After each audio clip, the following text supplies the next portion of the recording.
镜头所登来台湾来看这个选战正甲热扑扑，所间接来影响到社会福利团体爱心的募款。今年因为选举，有民众拢会关乎这个候选人，企业是来赞助着台湾灯会，所以压缩着爱心的捐款，尤其是伫非六都的小乡镇，募款更加困难。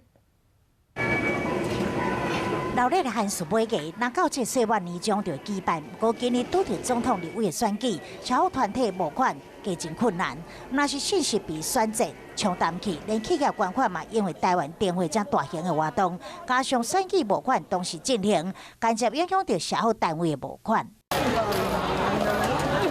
由日咱创社花山共同举办的限时围炉，定伫明日1月19，邀请独居的老人、单亲妈妈甲贵友来围炉。不过今年的改造提供食材，互长辈家己料理，食偌济煮偌济，避免浪费。为了帮助弱势团体，台中华系统中澳发起年夜饭爱心陪伴活动，募集72万的关政府老友老基金会，今年基金会目标拨款是100万，筹办850名独居的老人甲新长者的年菜，丰德基金会。 嘛发起喊当助暖计划，希望民众无论是捐发票或者是捐款，拢会当尽心尽力帮助弱势族群过一个好年。